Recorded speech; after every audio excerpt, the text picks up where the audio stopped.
لن تنالوا البر حتى تنفقوا مما تحبون. وعن ابي ذر رضي الله تعالى عنه قال قال رسول الله صلى الله عليه وسلم: ثلاثة لا يكلمهم الله يوم القيامة ولا ينظر إليهم ولا يزكيهم ولهم عذاب أليم: المنان بما أعطى والمسبل إزاره والمنفق سلعته بالحلف الكاذب. رواه مسلم. هرگز تاسو کامل نیکی ته نشه رسیدی تر دې پوري چې تاسو هر هغه څه چې تاسو ته محبوب دي هغه قربان کړئ، هغه خرج کړئ. سورة آل عمران آیت نمبر 92. ابو ذر الغفاری رضی اللہ عنہ فرمائی چې رسول الله صلی الله علیه وسلم فرمایل چې درې کسان داسې دي چې الله ودوی ته د قیامت په ورځ باندې د رحم په نظر ګوري نه، ان بس د رحم او د نرمۍ او د معافی او د نجات خبرې کوي، نو ته حکم جاری کوي. د دې لپاره دردناک عذاب دی. یو هغه انسان دی چې چاله سم ورکوي نو هغه په ځباتنه ورکوي. ځباتل د کوشش یې هر ټایم لګیایي، دا مې وکړه هغه مې وکړه، تاسې مې دا کړي دي. دویم نمبر هغه انسان دی چې هغه تکبر او غرور کوي، او د تکبر او د غرور نښه داره چې دی خپل پرتوګ، خپلې پنسې، خپل لنګ، خپل څادر چې کومه دی دا په ځمکه راکاږي او د پړکي نه لنګ او پنسې لاندې کوي. او یو هغه انسان دی چې هغه خرڅول کوي، چې سم معامله کوي نو په دروغ قسمونه خوري د هغې دپاره. دنیا کې اخلاص ډېر اهم شی دی. کله چې په نظریه کې اخلاص نه وي نو هغې ته شرک وایي، او کله چې په عمل کې اخلاص نه وي نو هغې ته ریاکاري وایي. د عمل نه چې نیت او اخلاص وځي نو د هغې نه ریاکاري جوړه شي، د الله ډېر بدې شي.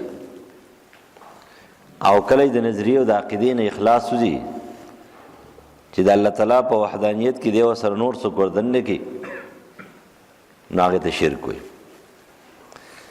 د دې وجې نه الله تعالی قرآن مجید کې فرمایي: لن تنالوا البر حتی تنفقوا مما تحبون. چې الله تعالی ته هغه شی مطلوب دی او هغه مقبول دی چې هغه د اخلاص نه ډک وي، او د اخلاص نه ډک شی هغه وي چې هغه انسان ته محبوب وي. چې کوم شی د چا خوښي نو هغه لله فی الله خرج کړي. د دې وجې نه سلف او صحابه او تابعین چې وګورئ د هغوی طریقه کار هم دغه و چې هغوی به خرچې کولې نو هغه شی به خرج کوو چې هغه درته ډېر محبوب و. چا به ورته وویل چې یاره ته دا شی خرج کړې نو هغه ولې نه خرج کړې، نو ورته ویل چې یاره دا ماته ډېر زیات محبوب دی. او الله په قرآن کې فرمایي: لن تنالوا البر حتی تنفقوا مما تحبون. دا ماته محبوب دی، خو کم شیزونه چې غیر ته ورکول پکار دي. خو بعضې محبوب شیزونه داسې چې په هغه کې شرکت نه راځي، نه هغه بل چا ته حواله کېږي، هغه څوک بل چاله نه شي ورکولی. نو هغې ته محبوب لکه خپل بچی څوک چاله نه شي ورکولی، خپله ښځه نه شي ورکولی. دا هغه شی دی چې دا ورکولی شي بل چا ته، لکه مال دی، دولت دی، څادر دی، منډه ترله ده، خوراک څښاک دی، نور تعاون امداد دی، دا شیزونه مراد دي. په دې نبی علیه السلام به بار بار د دنیا په باره کې قرآن مجید دی کنه هل الهاکم التکاثر، نو په آخر کې حتی زرتم المقابر. د دې دا مطلب دی چې د دنیا دا پر انسان باندې اثر انداز کېږي. کله چې په دې کې ته انساني حقوق، د بندگانو حقوق، د الله حقوق نه ورکې او ته به په خپل حقوق هم نه ادا کې، د عباداتو نه به کې پاتې شي، د منځونو نه پاتې شي، د معاملاتو نه پاتې شي، چې د دنیا د خلقو سره چې کوم څه ښېګړه وکړي دا پرېږدي هر څه، نو آخر د دنیا په سړي باندې اثر وکړي، دنه دا خپل ځان بنده جوړ کړي. بیا دنیا معبودي او دی عابدي، دی بیا د هغې بندګي کوي. نو په هغه بندګۍ کې روانې دي چې الله ته هېر شي، د مرګه پورې ساه د خېږي، بس ده ته پته ونه لګي، دی الله ونه پېژني. اکثر خلک وایي که نه وه چې د مرګ په ټیم کې به څه ویله، پلانکۍ خبره به یې کوله. و دا پلانکۍ خبره ولې کوله؟ د مرګ په ټیم کې پلانکۍ خبره ځکه کوله چې د نه معبود جوړ کړی و. که د دې معبود نه جوړ کړی نو بیا د مرګ په ټیم کې هغه جاړي. صحیح بخاري نقل کوي حضرت خباب رضی الله عنه د په دې خېټه باندې داغونه لګولو، خېټې باندې داغونه و داغونه لګولو، نو جړلې. نو مرګري جراله صحابه راله خواله وته ته جاړې او ته بس کولټو باندې مکی مشرکانو سملول یاتي نه جړله، اوس دی وو داغونه ته جاړې. ناغور ته ویل دي داغونه نه جاړم، دا داغونه داسې دي ما چې کومه تکلیف برداشت کړی ما هغې ته نه دي جړلي. هغه تکلیف چې واقعي سړی چې سوچ وکړي نو د خباب رضی الله عنه تکلیف چې دا په صحابه وکړي په دې انداز بل چاته نه دی ملاو شوی. بلال ته ډېر تکلیفونه ملاو شوي دي، ډېر زیات. خو د خباب رضی الله تکلیفونه چې هغه داري په خپله سوچ وکړي چې هغه اینګر او سکورلټې به یې ګرمې کړې. او د مکې مشرکان به چې کله خبر شو چې سکورلټې ګرمې کړې دي نو را به صرف جرم یې څه و؟ جرم یې صرف دا و چې لا اله الا الله، دقه جرم، بل څه جرم نه و. نن سبا چې په دنیا کې څومره د مسلمانانو جرم دی، هغه دا دی چې تش مسلمان دی، د اسلام دا نوم چې دا جرم دی، د اسلام نوم جرم دی. دغه شان ډېر خلک دی که نه د هغه زبان چې که حق پرستي حق بیانوي هغې جرم دی. نو د هغه جرم صرف دا و چې هغه چې لا اله الا الله، معبود برحق یو الله، مشکل کشا، حاجت روا او د نفع د نقصان مالک، خالق او رازق او مالک، حاکم او سید او معتاد فقط یو الله دی، بل څوک نه منم. نو خلک ورته چې ښه ته ورسره نور څوک نه منې، ته صرف او صرف یو الله منې. نو چې یو الله منم، نن سبا هم خلک داسې دي که نه چې ته ورته ووایې که نه دا ټول اختیارات د الله سره دي. نو دا دومره غټ غټ پاپاګان چې دوی له خو الله اختیارات ورکړي دي که نه. نعوذ بالله، الله تعالی محتاج و او هغه پرو ضرورت ته خلکو نه شو پوره کولی، حاجات یې نه شو پوره کولی. نو هغې ورکړي دي چې دا یې سیکرټري شو، دا یې وزیر شو، او دا پلانکی شو، دا پلانکی شو، دا پلانکی شو. دا خو ته نعوذ بالله الله ته نسبت کې د عاجزۍ، د قادر مطلق ذات نه دی، د قدرت صفت واغستو، د مختار کل نه او د متصرف نه دی چې تصرف او د اختیار چې کوم دی نو هغه صفت واغستو. او ته چې نه دا هېڅ هم نشي کولی، ول دا نور دا ول هغه الله ورکړي دي، الله ولا څه ورکړي، الله ولا دا ورکړي. ته بنده یې، ته خالق نه، ته بنده یې، ته رازق نه، ته بنده یې، ته معبود نه، ته عابد یې، ته عاجز یې، ته قوي نه، ته کمزور یې، ته ضعیف یې، دا یې ولا ورکړي دي. بندګي کوه، دا قوتونه ول نه دي ورکړي چې خپل صفات یې ول ورکړي دي. پیغمبران په ټولو مخلوقاتو کې ټول اوچه دي، خو الله ول خپل صفات نه دي ورکړي. الله ول علم ورکړی دی خو خپل علم صفت ول نه دی ورکړی. الله ول معجزې ورکړي دي خو د ارادونو او د اختیاراتو نه بالاتر قوتونه ول نه دي ورکړي. زه ستا سره ستا د ارادو نه، ستا د اختیاراتو نه، ستا د اسباب و ذرایعو نه بالاتر امداد کولی شم، معجزه در کوم، لیکن ته نشې کولی. الله ته به سوال کې نو چې پیغمبران یې نشي کولی نو بل څوک دی چې هغې کولی شي؟ نه شي کولی که نو چې ته ورته دا وایې نو هغه ویلې چې ما خو نور څه جرم نه دی کړی، خو دغه یو جرم دی چې لا اله الا الله. نو هغې به سکولټو به سملو او راپاسه به پرې ودرېدله او دا سکولټونه دا وینې زوی له وجود نه لاړې سکولټې به مړې شوې، بس د هغه تکلیف به ختم شو. او زه بار بار دا جمله تاسو ته وایم چې دا به باره کې عمر فاروق رضی الله عنه په دور خلافت کې هغه ته دا جمله ویلې وه چې د عمر رضی الله عنه په زمانه کې د هغه په دور خلافت کې په جومات کې بدن نصب یو بستره وه، یو طلایي به پرته وه، په هغې به یو تکیه وه. نو به ټول خلک داسې کېناسته بروزه باندې، په سرګڼي باندې، په خاورو کې به ناستو. امیر المؤمنین په خپله هم داسې ناست و. دې ته عاجزي وایي، دې ته عاجزي نه وایي چې ساره پاکستان صدر او وزیر اعظم چې کومه دی او یا چې کوم وزیر خارجه او وزیر داخله او وزیر قبر او وزیر پلانکې چې کوم دی نو هغه بار ته ځي نو خانه د سهار نه به شروع کړي د ماښامه پورې میک اپ ولګوي. دا تیتړي چې دي که نه دا تاسو دایي نه دا دوی ځان اسري کړی دی ته یې دا اسري لرې که نه سمه خواره میخه دې جوړه شوي خوار خر دې جوړ شوی بیا دوه ورځې چې په جیل کې بیا چې راوځي څه شی دې جوړ شي ته نه ګورې ورته دا اسري کړی تم ورته خاندي او هغه هم ورته خاندي هلته چې لاړ شي په چپه سترګه ستاسو وزیر اعظم اوس هم په چپه سترګه هلته فوجي ته ګوري چې څنګه ځمه په مخکې کوم که وروستو کوم دې ته مسلمان وایي دې ته چې کوم دی روغ سړی وایي دا څه دي دا پلتو بکواس دې ته امیر المؤمنین وایي چې روان دی سیده ساده روان دی په اوښ باندې سور شو کپړې اغوستلې دي خپلې کپړې دي وایي پردی نه اغوندم پردی والا خلکو نه وي ورکولی عثمان بن عفان والا خپلې ورکولی دا نه اغوندم چې وایي غوستې نو اوښ نه تلو بېرته وایستې او علي رضی الله په دې خپلو کپړو کې امیر المؤمنین دغه دي کپړې دي نو اوس موږ څه وکړو سري کپړې دي څلېرویشت ټوکړې ابن سعد وایي طبقات کې نقل کې طبقات الکبرا کې څلېرویشت ټوکړې ورته اچولې دي او سیده ساده چې کوم دی نو سور شو لاړو او چې کله لاړ نو هلته بیت المقدس ته ورسېد په بیت المقدس کې خطبه ورکړه عظیمه خطبه هم په دقې جامو کې راووتو په شډلو بډلو جامو کې راووتو یهود راغلي دي عیسایان راغلي دي منافقان راغلي دي د یهودو د ټول نه غټ پادري د قسطنطنیې نه راغلی دی پادري اعظم داسې په ناز و ادا کې راغلی سنبال کړی راغلی دی لیکن امیر المؤمنین ته نشي ګورې تر دې کې نه سنبال کړی تللی هلته د امریکې او د یورپ چې کوم دی معمولي غوندې وزیر سنیټر چې کوم د هغې مخې ته خبرې نشي کولی تر سنیټر مخې ته خبرې نشي کولی ته څه شی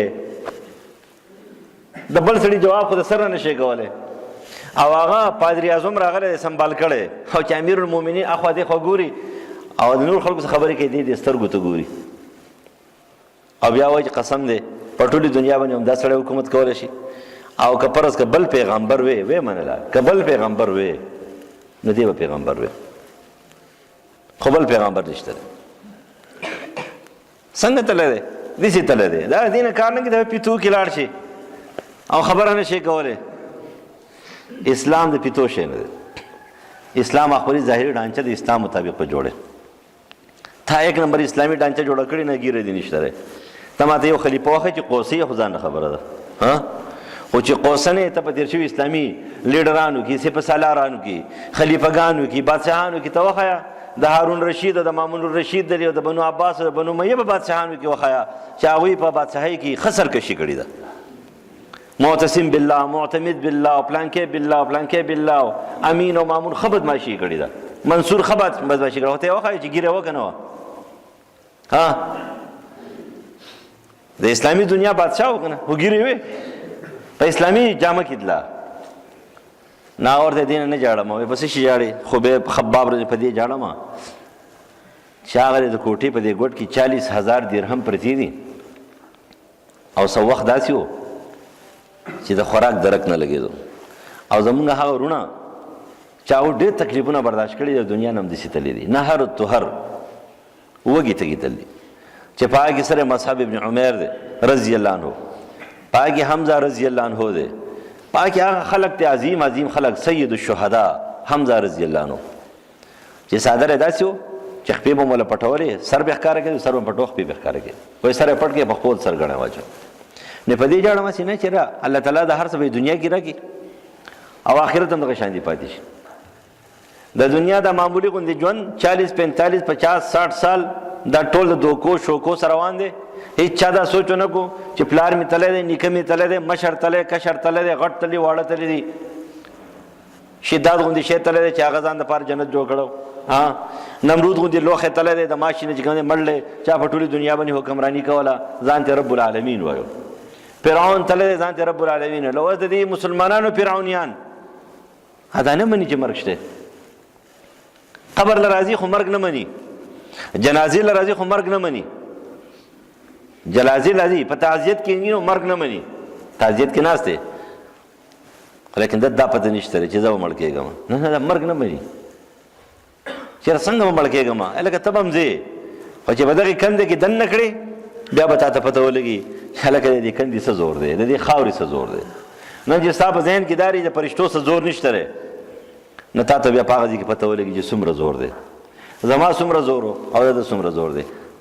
د دې زمانې انسان به چې کوم دی نو په څه شي فخر وکړي. بیا زموږ د دې علاقو خلک به چې کوم دی په څه شي فخر وکړي، نه سره دومره جایداد شته، نه سره دومره قوت شته، نه سره دومره زور شته، نه دي داړي چې کوم دی د وسپنې دی، نه د سترګو نه اور وځي. څه در سره ستا په خوله باندې خوشحال کسان هم نه راوځي. ته اعلان وکړه خلکو ته، ډېر غټ نه غټ سړی دی اعلان وکړي د په خوله څوک راوځي هم نه خو ستا هغه ښه حیثیت پاتې دی، ولې عاجزي نه کوې؟ او دا یاد ساتئ چې مشري په عاجزۍ شوې ده. امیر المؤمنین عمر فاروق رضی الله عنه شیطان تېرېږي، ابلیس تېرېږي، لار ورته پرېږدي، خو څومره عاجزه دی. عاجزۍ ته وګوره، یو بوډۍ ده، هغه بوډۍ ورته وایي ویل امیر المؤمنین تا ته پته ده تا سره زما کار دی، ودرېږه. ویل ښه ولاړ یم. وایي تا د پخوانه خلکو څه وایو؟ وایي عمر یې درته وایو. عمر معنی عمر ګوټی. وایي بیا عمر شوې. وایي بیا امیر المؤمنین ابو حفص عمر ابن خطاب شي. سم شه، سم یو. عبدالرحمن ابن عوف رضی الله عنه فرمایي امیر المؤمنین خلک ته په دنیا ولاړې، په زرګاو خلک ولاړې، یو بوډۍ دیوال ته اړم کړی او تپوسونه یې درته کوي. او ورته ویلی شي دا بوډۍ تاسو نه پېژنئ، دا خو هغه بوډۍ ده چې نبي علیه السلام ته راغلې وه او خاوندو سره زهار کړی او نبي علیه السلام ورته وایي چې بس هغې په ځان حرامه کړې، او ورته یا رسول الله طلاق یې پکې نه دی ویلي، او دې ما څنګه چې کومه دی نو ما طلاق یې اوسه پورې چې دی نو ټول عمر مې ځواني مې ورسره ختمه شوه، بوډۍ شوم اوس مې طلاق یې. څه اسان کار دی؟ زوروره بوډۍ وه. او الله تعالی چې نه وو اسمانونه نه بره د هغې اواز چې کوم دی واورېدو او وحي راولېږله، لقد سمع الله. یعنې دا هغه بوډۍ دی. وګوره یو طرف ته امیر المؤمنین دی، د یهود عیسایانو دپاره تندر دی، د شیطان او د ابلیس دپاره تندر دی، هغه له مخې له نشي راتلی. بل طرف ته د مسلمان دپاره عاجز دی.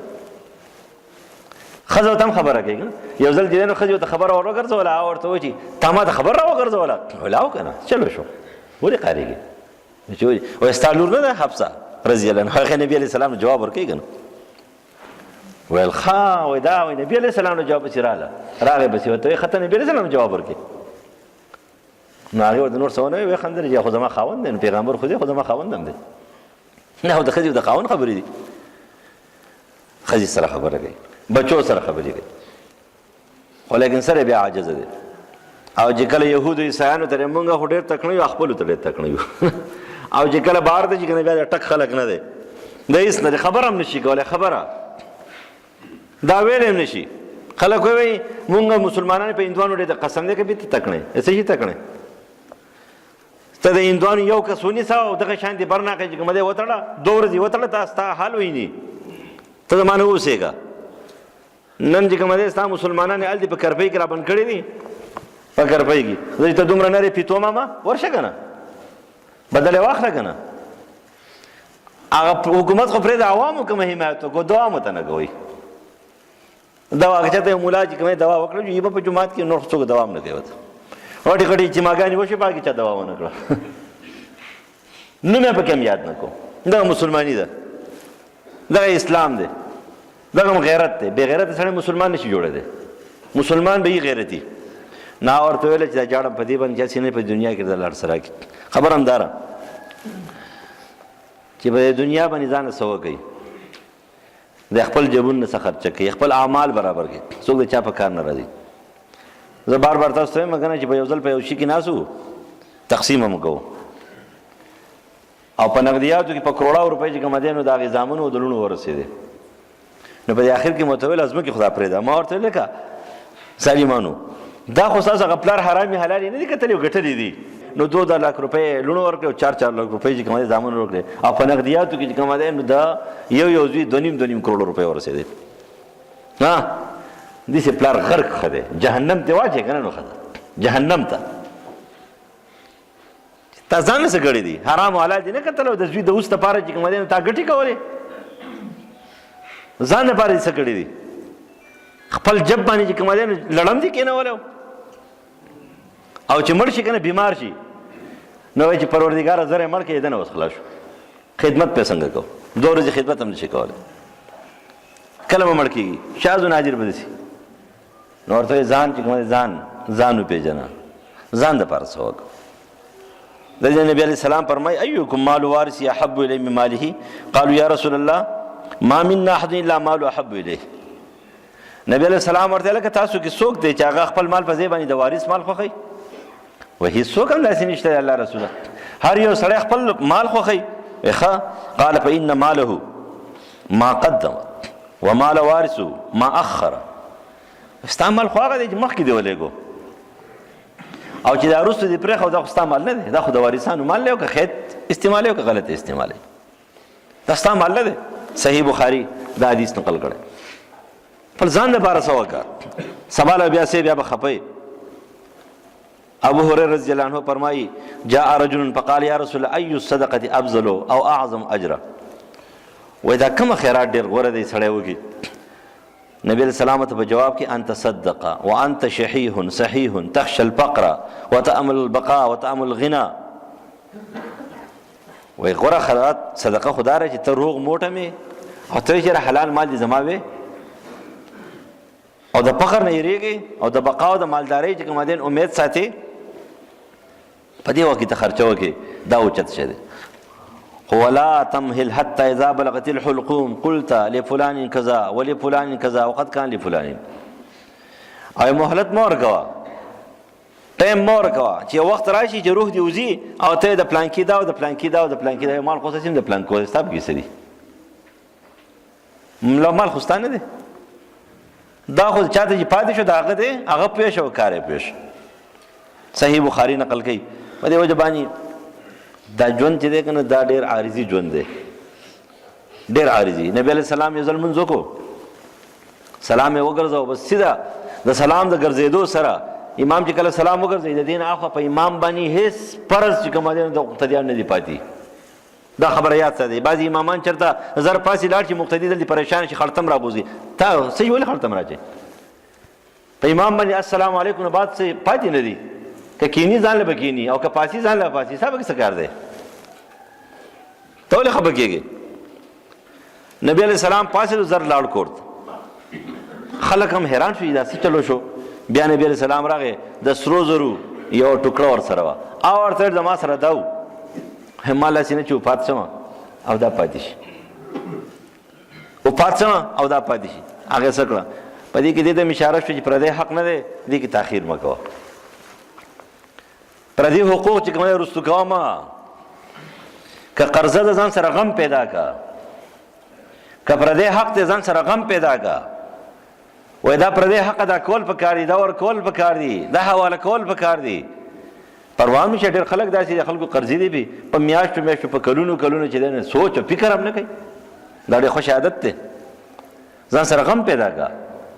وایي سبا له لاړ شي پردی حق در باندې پاتې شو، څوک یې درله ورکوي؟ پردی حق هېڅوک نه ورکوي. ډېر خلک داسې دي وایي لاړ شي قبر لی وایي قبر یې په خښتو باندې وولئ، په کاڼو باندې په ډانګو یې ووهئ، د هغه نه والئ، زموږ سره نشته. نو څوک یې ادا کوي؟ ادا یې که مخکې ادا که. او واقعي خبره دا ده چې کله سره غم پیدا شو، غم نو بیا به ادا کول اسان شي. که د قرض غم در سره پیدا شو قرضه به ختمه شي، لاس به کنټرول شي، قرضه به ختمه شي. د پردي حق د ادا کولو غم در سره پیدا شو، ډېر خلک ته او په زړونو کې به راشي هر څه به ته معاف کړي، او ته معاف کړي. او کله هم دي داسې خلکو چې ورغلي دي په خپله یا وروره ستا د ما سره دا حق دی، زه اوس مجبوره یم، ته ما سره څه کوې؟ که ورور ته مجبور یې ته حق ومنول چې او زه بس نیم درته پاتې نیم راک. خو چې کله ستا سره غم نه بلکې پردي حق ته حق نه وی، نو دا خو تا بل یو ګناه وکړه چې پردی حرام حق و هغې ته حلال ووایو. هسې نه چې بل طرف ته لاړ شي، مسلماني دې ګډه وډه نه شي. نو مسلمانۍ د ګډه وډه کېدو نه مخکې پردي حقوق ادا کړي. نو ته چې سړی غریب دی څه ورسره نشته، نو قرآن او حدیث وایي چې غریب هم خرچه کوي. نبی علیہ السلام فرمایي فاتقوا النار ولو بشق تمرة. وایي خرچې وکړئ، خرچې. دا مطلب نه دی چې یو سړی دی هغه خامخا مالداره دی نه به صدقې کوي، او سړی غریب دی نه به صدقه نه کوي. غریب دی د خپل وس مطابق کوي. یو سړی د 50 روپو وس دی 50 روپو وس دی، چا چې کوم دی نو د 1000 روپو دی 1000 روپو دی. د دې دا مطلب نه دی هر چا خپلې خرچې کړي. ځکه په جنګ تبوک کې نبی علیه السلام چې کله اعلان وکړو یو صحابي تله دی هغه مزدوري کړله دیاړي کړې ده یو وږې کجوري اخیستلې هغې راوړې هغې په چنده کې واچولې لیکن بل طرف ته عبدالرحمن ابن عوف رضی الله عنه را روان دی یو بل انصاري صحابي را روان دی دومره لویه خلطې د سرو زرو د روپو نه ډکه کړې چې راوړی نه شي منافقانو پروپیګنډې کړې پروپیګنډې خواصم خلک یې دې نه مه هېرېږئ مړه چا په پروپیګنډو باندې غوږ مه رپوئ لګیا به وي کم سړی چې پروپیګنډه کوي اگر عبدالله ابن ابی سیم ورور دی وراره دی د تره زوی دی خیر دی که دی په عجمو کې پیدا دی خو د ده سلسله د هغه سره ده دی به پاسي د هغه سره دا دنیا ده په دې دنیا کې به ګورې حوصله نه بیلې کله چې دنیا ته دې حوصله وبیلله غر کې څوک په څه وایي څوک په څه وایي څوک په څه وایي شل ځله دی وایي د الله په نظر کې ځان پاک ساته نور به کېږي ټوله دنیا درته مجرم وایي ټول دنیا ته ریاکار وایي ټول دنیا ته غل وایي ټول دنیا ته خوش انسان وایي او چې ته نه د الله په نظر کې پاسې نو خان ده ښه خوشحاله شه شکر دی چاره پسې څه وویل ځکه اعمال خو دومره نشته دی که نه یو خبره دا هم ده چې اعمال دومره شته نه پرېږدي دا خلک لګیایي چې څه خو جمع کېږي که نه څه خو جمع کېږي نفل به تاله کوي انشاءالله تلاوت به تاله کوي صدقه به تاله کوي ظاهري ریاکار چې کوم دی اعمال به ټول به تاله کوي غریب دی ته وایي که نه ته وایي غریب هندو ته وایي غریب هندو ته نه وایي هغه غرق دی او هلاک دی او تباه دی غریب تا ته وایي مسلم حدیث ته نبی علیه السلام پر تاسو غریب پیژنئ د دې امت ولا او چې مال او دولت روپۍ شرپۍ ورسره نه د غریب وایي نو نه نه غریب دی ته نه وایي غریب دی ته وایي نه دا چې د خلکو پسې دا خبرې کوي که نه دا پردي حقوق ورسره دا غریبانان دي اگر که دا مالدار تاسو ته ښکاري دا چې ورسره ګاډي ورسره دي بنګلې ورسره دي او دوی سره مال او دولت ورسره دی خو لیکن د دوی سره حقوق ورسره دي دا غریبانان دي دا هلاک او برباد دي او هغه انسان چې هېڅ هم ورسره نشته دی په پردۍ کوټه کې دی چا وله خیراتي جامې ورکړي هغې اغوستلې دي چا وله خیراتي بیزار ورکړی هغې پخپو کړی دی چا وله خیراتي ډوډۍ ورکړې ده هغې خوړلې ده نهر توهر دی تا ته غریب او محتاج ښکاري خو په هغه باندې د بنده حق نشته دی په هغه باندې نور حقوق د الله نشته دی دی مالداره دی لیکن بل انسان دی چې هغه مالامال دی دنیا نه هر قسم راحتونه ورسره دي خلقو له پیسې ورکوي په خلقو باندې صدقې کوي لیکن د هغه سره حقوق الله دي حقوق العباد دي د هغه زبان ټیک نه دی په خلقو بسې خبرې کوي په خلکو الزامات لګوي غیبت کوي چغلي کوي دروغ وایي خلک پریشانه کوي د خلکو زړونه خرابوي د خلکو منځ کې ورانې راولي دا ملاوټي دی غریب دی دی برباد دی د آخرت کې دی د الله په نظر کې غریب دی مالدار انسان هغه دی دنیا نه لاړ شي بس خبره ختم وایي درګۍ کې یو بوډا و سپین ږیری و زمانې نه راغلی هلته اوسېدو بیا به دا 15-16 کاله به زموږ جومات کې ډېر غټ خدمت کو طالبانو له مختلف نومونه یې ښودلي چا به ورته څه ویله چا به ورته څه ویله هغه خو یا که تاسو ما ته هر نوم وایي که نه طالبانو زما خوښ دی ګپ پې ورسره لګو چا به ورته چاندي بابا وایو چا به ورته بل بابا وایو چا بل بابا و چې کله بیا وپاس شو طالبانو پسې داسې جړل که نه راتلو جومات پې صفا کو نه خبرې نه غیبت نه چغلي چې چا به غیبت کو بس سیده غوږونو کې به ګوتې ورکړي داسې عجیبه خلک ته یار انسانان ورته انسانان نه ښکاري وي بس وړاندې به لاړو هلته لرې به کېناستو نو هغه بس وپات شو هارټ اټیک ورته وشو وپات شو نو چې پات شو هېڅ څوک یې نه و نو بیا زه نه ومه زه چې لاړم خبر شوم بس بیا ورغلم نو هلته هغه منډای د پای کې په یو ځای کې کمره کې دغه و نو چوکیداري هسې به شپې به ګرځېدو هغو به نو ما ورته ویل ما سیف پاتې وو هغوی ویل یو نری څادر و 20 ځای ګنډلی و یو نری څادر و یو پیړ څادر و او 3 جوړې جامې وې زړې یو جوړی چپل و یو جوړی سپلی یو جوړه بوټان هغه زاړه او یو بیټري او په جب کې درش دی که 15 شوه که 100 روپۍ ما ورته ویل که دا اوس مسلمان دی یعنې عقیده ټیک وه صحیح موحد و چا پسې خبرې مه کوه چا پسې مه کوه مال دی اوس مالداره دنیا نه انشاءالله لاړ او نو خلک د مال نه مالا مال دولت نه مالا مال هر شی ورسره لیکن زبان غلط سترګې غلطي غوږ غلط وجود غلط سوچ غلط فکر غلط څوک یې پرېښي نه دي حقوق الله حقوق العباد بار دي دی غریب دی غریب دی محتاج دنیا نه دي دی به پریشان دي نو غریب ته هم وایي خپله خرچه وکړه مالداره ته هم وایي او بیا نقل کوي نبی علیہ السلام فرمایي چې 3 کسان داسې چې الله ته رحمت په نظر نه ګوري یو پکې هغه انسان دی چاله څه ورکوي نه خو چې ورکوي نو اثباته نه کوي ریاکار دی. نو په دې وجه راځي چې خیرات نه لري، دا صدقه، دا مال زیاتی وي، کمی نه. حدیث کې راځي نبی علیہ السلام فرمایي، امام ترمذی په سند حسن صحیح نقل کوي چې صدقه مال نه کموي. وقال علیہ السلام ثلاثه، وایي درې خبرې داسې دي چې هغه د مال حفاظت کوي: صدقه، د ظلم نه بچاو، د مظلوم حمایت. ظلم نه ځان ساتي، د مظلوم حمایت کې، او صدقات ورکې، دې ستا حفاظت کوي. دا محافظ اسباب دي. تر مظلوم امداد او تعاون وکړه، سبا له به چې دی نو ستا چې دی نو مظلوم به یې، ستا به امداد وشي. ظالم مه جوړېږه، چې ته ظالم جوړ نه شې نو تا له به الله تعالی تعاون درکې، فارزېږي. صدقه کوه، بل به ته ګیر شې، بل به ته غریب شې، برباد به شي. او چې نه کې که نه فرشتې ورته خیرې کوي که نه. نبي علیه السلام فرمایي هر سهار تو فرشتې راځي، نو هغه بیا څه وایي؟ اللهم اعطي منفقا خلفا، اللهم اعطي ممسکا تلفا. وایي خله دي. او بیا چې ورکې نو غوره مال، ردي مال به نه ورکې. لن تنالوا البر حتى تنفقوا. ښه مال ورکوه. بیا محبوب مال چې کوم دی خرچ کوه. لن تنالوا البر، کوم شی تا ته محبوب دی هغه خرچ کړه. او بیا د بعضې خبرو نه ځان ساته چې هغه د انسان مال، صدقه، هر څه بربادي. بعضې خلک داسې دي ډېره خرچه کوي، په دې حال کې دي، په سخاوت باندې نوم ترې خلاص سخي پلان کې، سخي پلان کې پالتو. چې د هغوی صفت دې ونه کړو که نه، نو بیا سخي سخي نه دی. هر ټایم لګیا یي دومره مال مې خرچه کړو، دومره مال مې خرچه کړو. ولې دې خرچه کړو؟ مه خرچ کوه که نه، تا باندې چا زور دی؟ ته الله له ورکړې که ته مال راکړې، ته الله له ورکړې که ته غریب له ورکړې، ته الله له ورکړې که ته جومات له ورکړې، ته الله له ورکړې که ته چا له ورکړې؟ الله له. چې الله له ورکړې نو بیا دې بیان ته څه ضرورت دی؟ دا خو ستا او د الله واسطه ده. ستا نه الله خبر دی، ستا د مال نه خبر دی، ستا د خرچې نه خبر دی، ستا د نیت نه خبر دی، سوچ او فکر نه خبر دی. نو چې الله ته خبر دی نو الله پېښه او ستا کار پېښه. انسانانو مخې ته دا خبرې مه کوه. نو موانع د قبول نه چې دی نه مه راوله، چې په هغې سره اثباتنه ده، ریاکاري ده، دکلاوه ده، زړه دردمن کول دي، چاته سپکې خبرې کول دي. ځکه نبي علیه السلام فرمایي چې دریو کسانو سره الله د رحم خبرې هم نه کوي او د رحم نظر ورته نه کوي. یو پکې هغه انسان دی چې هغه څه کوي که نه، اثباتنه، ریاکاري، دکلاوه، ښودنه، ضرر، خوشې خبرې. بل متکبر او مغروره، مسبل ازاره. دا خو خیر دی، دا خو ټول په دې کې ګیر یو.